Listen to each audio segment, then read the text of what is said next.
নমস্কার, রিপাবলিক বাংলা আপনাদের প্রত্যেককে স্বাগত জানাই। বাংলার খবর কি নিয়ে আজ আপনাদের সঙ্গে রয়েছে আমি তনয়া। বাংলার খবর মানেই আপনারা জানেন যে আপনার পাড়ার খবর কোচবিহার থেকে কাকদ্বীপ, এমনকি দার্জিলিং থেকে দীঘা, পুরুলিয়া থেকে পেট্রাপোল। আপনার অভিযোগ, আপনার প্রতিবাদ, আপনার কণ্ঠস্বর হয়ে আমি তনয়া শুরু করছি বাংলার খবর কি। নির্বাচনের আগে প্রার্থীদের সমর্থনে ঝোড়ো ব্যাটিং মমতা বন্দ্যোপাধ্যায়। ছুটে চলেছেন বিভিন্ন লোকসভা কেন্দ্রে, সভায় বক্তব্যও রাখছেন। সিএএ হোক বা এনআরসি, এমনকি 100 দিনের কাজ, কেন্দ্রের বিরুদ্ধে সুর সপ্তমে চড়াচ্ছেন দলনেত্রী, যা ড্যামেজ কন্ট্রোলের চেষ্টা বলেই কটাক্ষ বিরোধীদের। এমনকি কেন্দ্রীয় প্রকল্পের নাম বদলে তা রাজ্য সরকারের প্রকল্প বলে ভাওতা দেওয়া হচ্ছে বলেও নেত্রীকে নিশানা করেন শুভেন্দু অধিকারী। জোর কদমে চলছে লোকসভা ভোটের প্রচার। ভোটের লড়াইয়ে সামিল সব রাজনৈতিক দল। চাকদা এবং রানাঘাটে দলীয় প্রার্থীর হয়ে প্রচার সারলেন মমতা বন্দ্যোপাধ্যায়। নদিয়া চাকদায় সভা করেন মমতা বন্দ্যোপাধ্যায়। রাজ্য সরকারের কাজের প্রশংসায় পঞ্চমুখ বাংলার মুখ্যমন্ত্রী। এদিনের সভায় বিরোধী দল বিজেপিকে আক্রমণ করতে ছাড়েননি মমতা। রোজ অ্যাডভার্টাইজমেন্ট দিয়ে গ্যারেন্টি বলে ওটার ফল শূন্য।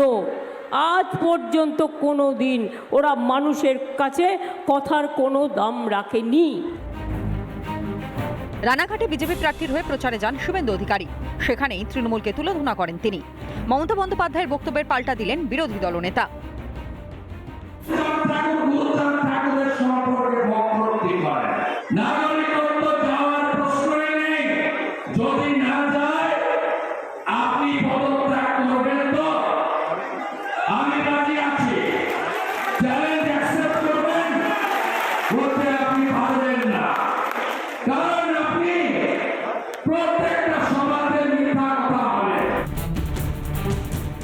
সিএ থেকে এনআরসি সবই উঠে আসে তৃণমূল নেত্রীর বক্তব্যে। দুর্নীতির অভিযোগ ঢাকতে এবার বিজেপির ত্রুটি খুঁজলেন তৃণমূল নেত্রী। 19 লক্ষ ইভিএম মেশিনের কোনো হিসেব নেই। আমরা অনেক চেষ্টা করেছি, সব বিচারের জায়গা এদেশে বন্ধ, সব এজেন্সিকে কিনে নিয়েছে। তাই লক্ষ্য নিজেদেরই রাখতে হবে। এখানেই শেষ নয়, এদিন রেশন থেকে সিএএ সব প্রসঙ্গই টেনে আনেন শুভেন্দু অধিকারী। প্রচারে শুভেন্দু অধিকারী দাবি করেন, রেশন রাজ্য নয়, প্রধানমন্ত্রী অন্ন সুরক্ষা প্রকল্প থেকে আসে রেশন।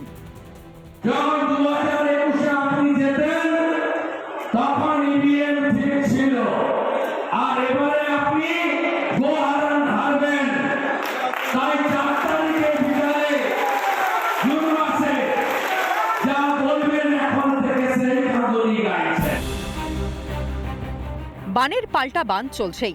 সন্দেশখালী থেকে নিয়োগ দুর্নীতি বা সিএএ। ভোট প্রচারের মূল হাতিয়ার তৃণমূলের। প্রশ্ন একটাই, তাহলে কি এবার আসন খোয়ানোর আশঙ্কা করছে তৃণমূল? নদিয়া থেকে পলাশ মণ্ডলের রিপোর্ট, রিপাবলিক বাংলা। নদিয়ার খবর তো আপনাদেরকে দিলাম, এবার একটু হুগলির দিকে নজর রাখা যাক। আরামবাগ লোকসভা কেন্দ্র, যেখানে গত 10 বছর সাংসদ ছিলেন অপরূপা পোদ্দার, কিন্তু চলতি লোকসভা ভোটে অপরূপাকে টিকিট দেয়নি তৃণমূল কংগ্রেস। তার জায়গায় প্রার্থী করা হয়েছে মিতালি বাগকে। আর এই আরামবাগেই পদ্ম ফোটাতে মরিয়া বিজেপি শিবির। তিনি জয় আত্মবিশ্বাসীও বটে। আরামবাগ লোকসভা কেন্দ্র পঞ্চম দফায় নির্বাচন এই কেন্দ্রে। ভোটের আগেই জনগণের মন জয় করতে মাঠে ঘাটে গৃহস্থের রান্নাঘরে ঢুকে প্রচার করতে দেখা গেছে তৃণমূল প্রার্থী মিতালি বাগকে, যার কারণে খবরের শিরোনামে জায়গা করে নিয়েছেন মিতালি। কিন্তু একেবারেই ভিন্ন মেজাজে নিজের মতো করে প্রচার চালিয়ে যাচ্ছেন বিজেপির প্রার্থী অরূপ কান্তি দিগার। আরামবাগ লোকসভা কেন্দ্রের বিজেপি প্রার্থী অরূপ কান্তি দিগার, তিনি জেতার ব্যাপারে কিন্তু আশাবাদী। একদিকে যিনি তৃণমূলের যিনি প্রার্থী রয়েছে তিনি কিন্তু হাড্ডাহাড্ডি লড়াই হবে এমনটাই কিন্তু জানা যাচ্ছে। আমাদের সঙ্গে রয়েছেন প্রার্থী, একটু কথা বলবো। আশাবাদী আছি, কারণ আরামবাগের জনগণ, আরামবাগ লোকসভা জনগণ যেভাবে আমাদেরকে উৎসাহিত করছেন, যেভাবে প্রচারের সময় যেভাবে আমাদেরকে উৎসাহিত করছেন বা আসছেন বা যেভাবে সহযোগিতা করছেন, তাতে করে আমরা খুবই আশাবাদী যে ভালো রেজাল্ট করব। আরামবাগে বিজেপি জিতবে, ভালো রেজাল্ট করব। তৃণমূল প্রার্থীর প্রচার নিয়ে চিন্তিত নন আরামবাগের বিজেপি প্রার্থী। এখানে শাসক দলের যিনি প্রার্থী রয়েছে তাকে দেখা যাচ্ছে কোনো সময় ধান কাটছে, কোনো সময় চপ ভাজছে, সেখানে তো দেখা যাচ্ছে আপনি কি করছেন? এখানে তো অনেকটাই এগিয়ে যাচ্ছেন। না শুনুন, যে কীভাবে একে প্রচার করবো সেটা ব্যক্তিগত ব্যাপার, ওটা নিয়ে কিছু বলছি না। আমি জনগণের পাশে আছি। জনগণের কি সুবিধা অসুবিধা নিরাময় করার জন্যই আমাকে প্রার্থী করেছেন। অতএব জনগণের যে কি প্রয়োজন সেটা আমি দেখছি। যদি আমাকে জনগণ আশীর্বাদ করেন, আমি সেই জনগণের সেই দুর্দশার কথা চিন্তা করি আমি এগিয়ে যাব। আরামবাগের উন্নয়নে মানুষের চাহিদা মতো কাজ করতে পারাই একমাত্র লক্ষ্য অরূপ কান্তির। ব্রিজ নেই, কোথাও জলের ব্যবস্থা নেই, কোথাও রাস্তাঘাটে খারাপ অবস্থা আছে, কোথাও মানে কৃষিকাজের জলের জন্য ব্যাহত হচ্ছে। এই সব ব্যাপারগুলো নিয়ে আমি একটু ব্যস্ত আছি। হ্যাঁ, এইগুলো পরবর্তী পর্যায়ে আমি যতটা সুরাহা করতে পারবো ততটাই আমি নিজেকে গর্বিত বলে মনে করব। এই আরামবাগ লোকসভা কেন্দ্র গত লোকসভায় তৃণমূলের দখলে ছিল, তবুও এখান থেকেই পদ্ম ফোটানোর দাবি করেছেন বিজেপি প্রার্থী। যিনি প্রার্থী হয়েছে রাজ্য স্তর থেকে বড় বড় নেতারা আসে তার প্রচারে, সেখানে কি কোনোভাবে প্রভাব ফেলবে? প্রভাব বলে শুনুন, এখানে আরামবাগ লোকসভা অ্যাকচুয়ালি বিজেপির একটা খুব শক্ত ঘাঁটি। কারণ বিজেপির শক্ত ঘাঁটি বলেই আমাদের যশস্বী প্রধানমন্ত্রী আমাদের লোকসভাতে প্রথম পশ্চিমবাংলার মধ্যে প্রথম এসেছিলেন, এবং সেভাবেই আমরা উজ্জীবিত আছি, সেভাবেই আমাদের সংগঠনকে শক্তপোক্ত করে আছে। আরামবাগ লোকসভার মানুষ কাকে বেছে নেবে? ভোটের আগে জনগণের বন্ধু প্রমাণ করতে চাওয়া তৃণমূলের প্রার্থীকে, নাকি সবকা বিকাশ করতে চাওয়া বিজেপি প্রার্থীকে? জবাব মিলবে 4 জুন। হুগলি থেকে সুজিত গৌর, রিপাবলিক বাংলা। এ রাজ্যের 42টি লোকসভা কেন্দ্রের মধ্যে অত্যন্ত হাই ভোল্টেজ একটি কেন্দ্র হচ্ছে ঘাটাল। আর এই ঘাটালেই তৃণমূলের প্রার্থী দেবের সমর্থনে শনিবার প্রচারে যান দেবরার বিধায়ক হুমায়ুন কবির। সেখান থেকে মেদিনীপুরে প্রাক্তনের সাংসদকে বিঁধতে ছাড়েননি তিনি, এমনকি দিলীপ ঘোষকে বেঁধে রীতিমতন সোনা বের করানোর নিদান দেন তিনি। জানিয়ে শুরু হয়েছে তুমুল বিতর্ক।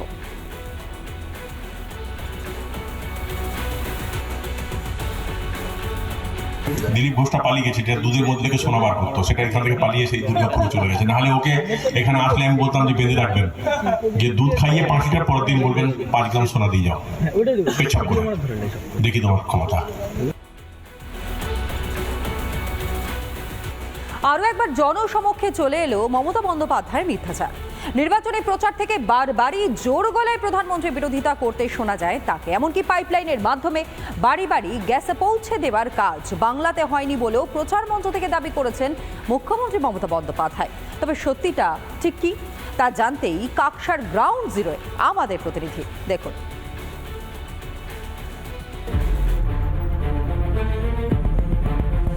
রান্নার গ্যাস পাইপলাইনের মাধ্যমে বাড়িতে চালু হয়ে গেছে।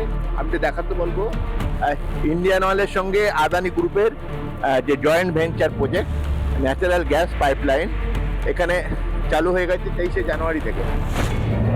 একদিন দুদিন নয়, 2023 সালের জানুয়ারি মাস থেকে এই গ্যাসের সুবিধা পাচ্ছেন দুর্গাপুরের 3টি পঞ্চায়েতের শতাধিক মানুষ। প্রায় 1.5 বছর ধরে তৃণমূল পরিচালিত 3টি পঞ্চায়েতের মানুষ এই সুবিধা পাচ্ছেন। আর সে সম্পর্কে নাকি কিছুই জানেন না মুখ্যমন্ত্রী। একবার শুনে নিন গত 1 মে ফারাক্কার সভায় কি বলেছিলেন মমতা ব্যানার্জি। সেই গ্যাস দিয়ে সাপ্লাই হবে। আরে আমরা তো দেখতেই পেলাম না কোথায়। এটা যদি হয়, কিছুটাও কাজ হয়ে থাকে, অন্তত আমার রাজ্যে আমি তো জানতে পারতাম। আমার কাছে তো সব ইনফরমেশন আছে। মুখ্যমন্ত্রী না জানলেও তৃণমূল পরিচালিত পঞ্চায়েতের উপপ্রধান অবশ্য সবই জানেন। তার জন্য পঞ্চায়েতে যায় যেটুকু যা দরকার হচ্ছে ওরা সেটা পুরো পারমিশন, লিগ্যাল পারমিশন নিয়ে ওরা কাজ করছে। আমাদের কাছে এই মুহূর্তে 5000 মিটারের পারমিশন নিয়েছে ওরা। পরবর্তীর জন্য ওরা আবার আমাদের কাছে ডিমান্ড দিচ্ছে যে ওরা আমাদের কাছে ওদের 5000 মিটারে আমরা 150 টাকা মিটারের একটা, মানে এটা পুরনো বোর্ড যেহেতু একটা বোর্ড মিটিং ওরা সেটা 150 টাকা ওরা পঞ্চায়েত নিচ্ছে। মুখ্যমন্ত্রী যাই বলুন না কেন, পাইপলাইনের মাধ্যমে বাড়ি বাড়ি গ্যাস পৌঁছানোয় অবশ্য খুশি কাকসার মাস্টারপাড়ার বাসিন্দারা। খরচাও অনেক কম, মানে 4 ভাগের 1 ভাগ খরচা কমে গেছে। সুবিধা বলতে অনেক সুবিধা, হঠাৎ করে কাজ করতে করতে যে গ্যাস শেষ হয়ে যায় আবার গ্যাস আনতে হয় বা বুক করতে হয়, এসবের কোনো ঝামেলা নেই। আর প্রচার মঞ্চ থেকে মুখ্যমন্ত্রীর মিথ্যাচারকে খোঁচা দিতে ছাড়েনি বিরোধীরা। এই রাজ্যেরই একটা অংশে মাননীয় প্রধানমন্ত্রীজির উদ্যোগে বাড়ি বাড়িতে গ্যাস পাইপলাইন ঢুকছে, এটা আমাদের কাছেও অস্বাভাবিক লাগছে। এই খবর মাননীয় মুখ্যমন্ত্রীর কাছে নেই, কেন নেই এটা একটা আশ্চর্যের বিষয়। মুখ্যমন্ত্রীর হয়তো জানা নেই তার রাজ্যে এত বড় একটা কর্মকাণ্ড চলছে, তিনি জানেন না, এটা তার অজ্ঞতা না তার রাজনৈতিক কারণে তিনি বলতে চাইছেন না, সেটা কিন্তু দেখার বিষয়। দুর্গাপুরে পানাগড় থেকে ক্যামেরায় তাপসের সঙ্গে রমেন মজুমদারের রিপোর্ট, রিপাবলিক বাংলা। তমলুকের বিজেপি প্রার্থী অভিজিৎ গাঙ্গুলি, আর সেই অভিজিৎ গাঙ্গুলির মনোনয়নের দিনই কার্যত তমলুকে তৃণমূল এবং বিজেপির মধ্যে হাতাহাতির পরিস্থিতি। তমলুকে হাসপাতাল মোড়ে তুমুল উত্তেজনা। হাসপাতাল মোড় দিয়ে অভিজিৎ এবং শুভেন্দুর মিছিল পৌঁছানোর আগেই বাধে এই ধুন্ধুমার কাণ্ড। ব্যাপক ধস্তাধস্তি দুদলের কর্মী সমর্থকদের মধ্যে। দেখুন সেই ছবি।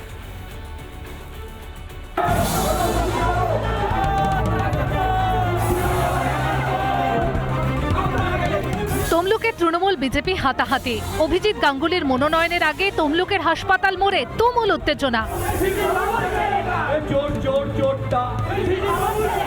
দাঁড়িয়ে রয়েছে তমলুক হাসপাতাল মোড়ে এবং এই মুহূর্তে যেটা দেখতে পাচ্ছেন যে শিক্ষকদের অবস্থান চলছিল এবং সেই শিক্ষকদের অবস্থানের পরেই যেখানে শুভেন্দু অধিকারীর একটি সভা ছিল এবং র্যালি ছিল, সেই র্যালিতে যখন যাওয়ার সময় বেশ কিছু বিজেপি কর্মী সমর্থক যখন যাচ্ছিল, এই শেষ দিকে কিন্তু পাল্টা শিশির বাবু ছেলের নামে অর্থাৎ শুভেন্দু বাবুর নামে একাধিক বক্তব্য তারা দেয়। তারপরে কিন্তু বিজেপি কর্মী সমর্থকরা তারা কিন্তু রীতিমতো তেড়ে আসে এবং দুপক্ষের মধ্যে ব্যাপক বচসার সৃষ্টি হয় এবং পুলিশ কিন্তু এই মুহূর্তে সামাল দিচ্ছে এবং সব মিলিয়ে বলা যেতে পারে এখন ব্যাপক চাঞ্চল্য সৃষ্টি হয়েছে তমলুক হাসপাতাল মোড়ে।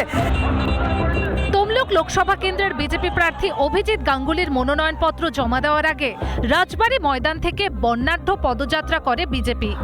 এদিকে তমলুক হাসপাতাল মোড় এলাকায় গত কয়েকদিন ধরে অবস্থান বিক্ষোভে সামিল তৃণমূলের শিক্ষক সংগঠন। বিজেপির পদযাত্রা হাসপাতাল মোড়ে পৌঁছতেই তৃণমূলের শিক্ষক সংগঠনের তরফে শুভেন্দু অধিকারী ও অভিজিৎ গাঙ্গুলির নামে কুরুচিকর মন্তব্য করা হয় বলে অভিযোগ। এবং সেই জায়গা থেকে এই মহামারী থেকে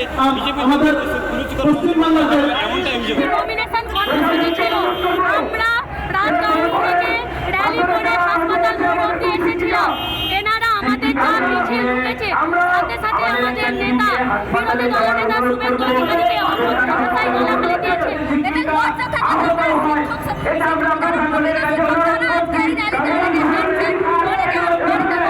কান্নাকাটি করছে, আমাদের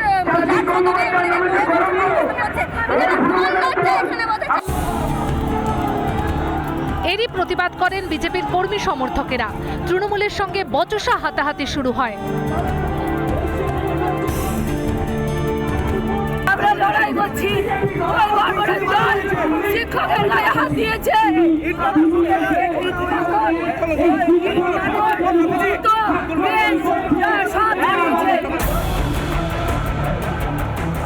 একদিকে যখন ধুন্ধুমার পরিস্থিতি, তখন বিরোধী দলনেতা শুভেন্দু অধিকারী ও বিজেপি প্রার্থী অভিজিৎ গাঙ্গুলি ছিলেন মিছিলের অন্য প্রান্তে।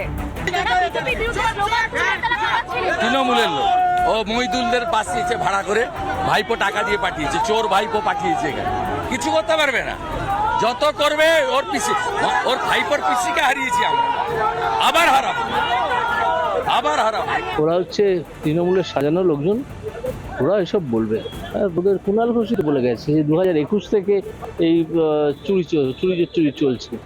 আমি তো ধরেছিলাম হাইকোর্টে বসে 2022-এ, তার 1 বছর আগে থেকে চলছে এবং নির্বাচনের আগে থেকে চলছে, তাই না?